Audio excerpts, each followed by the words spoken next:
Assalamualaikum sobat sekalian. Kali ini kita akan membahas tentang cara kerja dan wiring diagram dari start, delta, dan forward reverse dari motor induksi.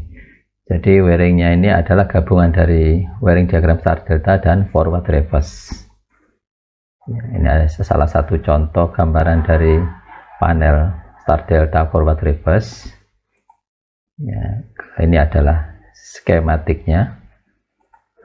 Sekarang kita bicarakan dulu start delta. Start delta atau hubungan delta adalah bilitan dari motor induksi dihubungkan secara delta. Tegangan antar bilitan sama dengan tegangan line ke line, jadi 380 volt. Jadi tegangan ini dipakai untuk direct on line ya. Kalau hubungan star adalah bilitan dari motor induksi dihubungkan secara star atau Y.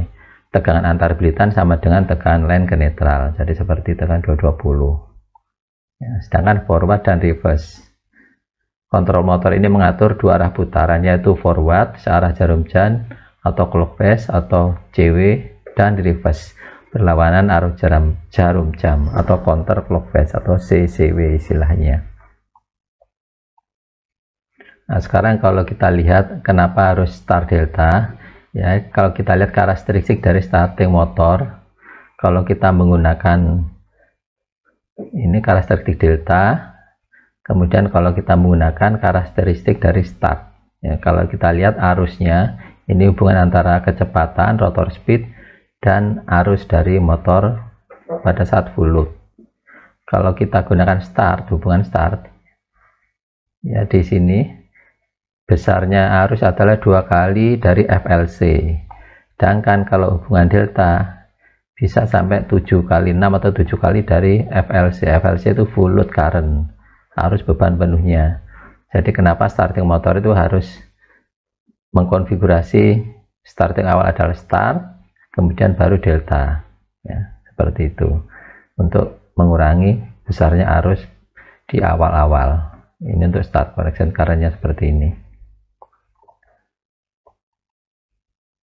Sekarang kalau kita lihat power diagramnya, ini adalah komponen-komponen dari start delta dan forward reverse.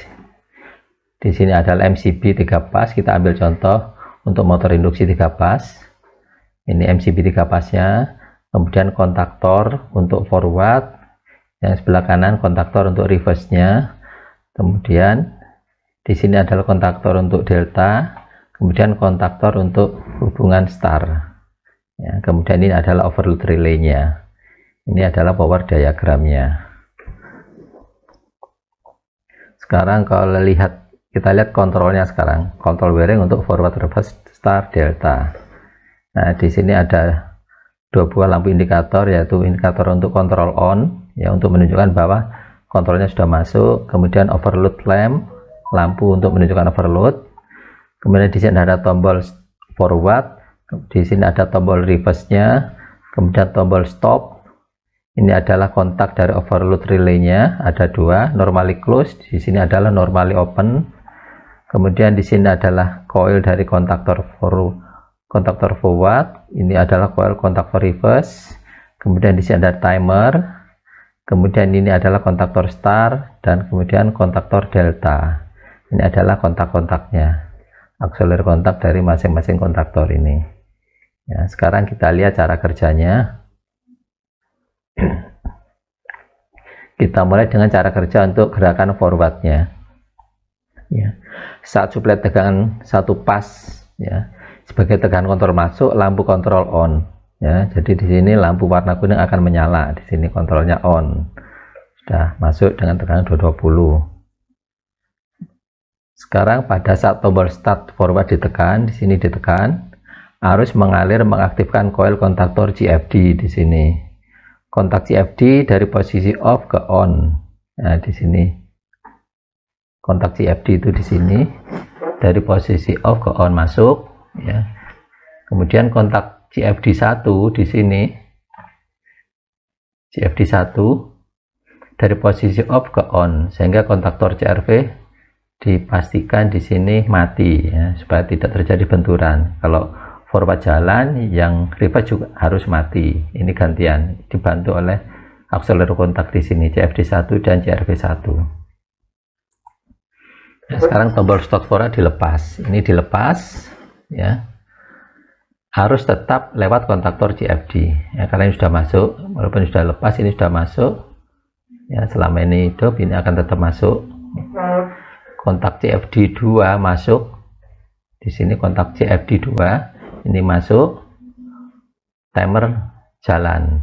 Nah, pada saat yang bersamaan kontaktor start menyala, di sini start nyala dan motor berputar forward searah jarum jam dengan konfigurasi start. Jadi ini jalan, forward jalan, start jalan ya. Setelah timer bekerja sesuai settingan, misal 6 detik, kontak timer T masuk ya, di sini masuk dan kontaktor delta menyala sehingga motor berputar dengan konfigurasi delta ya. Jadi putaran normalnya adalah putaran delta dengan tegangan 380 tadi. Ini untuk mengunci, saling mengunci supaya tidak terjadi benturan ya. Kalau delta jalan, yang start harus mati, demikian juga sebaliknya. Kontak di sini. Yang berikutnya adalah gerakan reverse ya. Bila start reverse, tekan tombol stop ya, sehingga coil kontaktor CFD off, di sini off, motor akan berhenti ya. Tombol start reverse bisa dioperasikan dengan cara yang sama ya, coil kontaktor CRV on, kontak CRV mengunci di sini, CRV 1 membuka kontak untuk memastikan kontaktor forward mati di sini ya, supaya mati.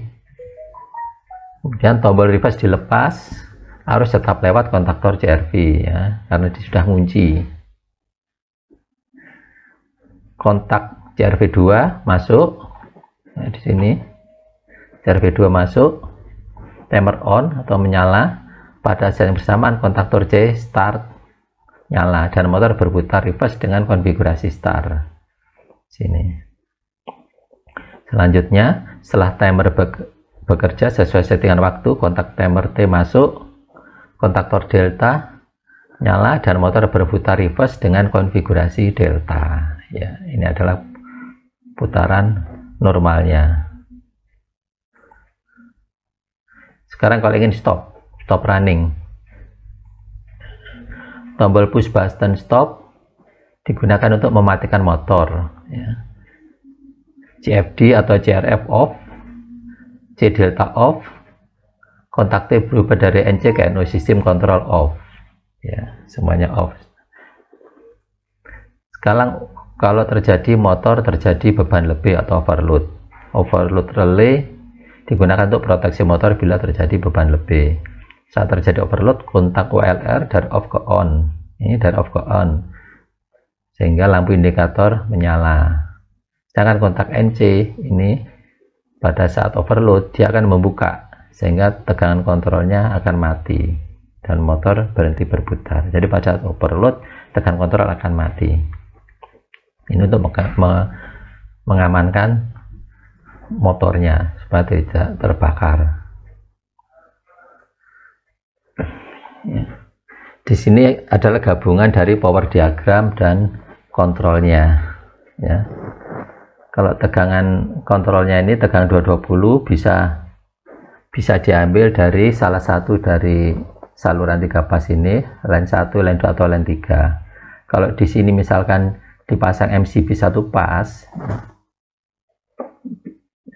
line-nya ini kontrolnya bisa mengambil dari sebelum MCB ini. Tapi kalau tidak dipasang MCB 1 pas, ambilnya di setelah MCB supaya ada proteksi terhadap tegangan kontrolnya ya. Kalau misalkan tidak ada MCB 1 pasnya, kalau netralnya bisa diambil dari saluran netral. Demikian rekan-rekan sekalian, semoga materi ini bermanfaat dan tunggu video selanjutnya. Terima kasih. Assalamualaikum warahmatullahi wabarakatuh.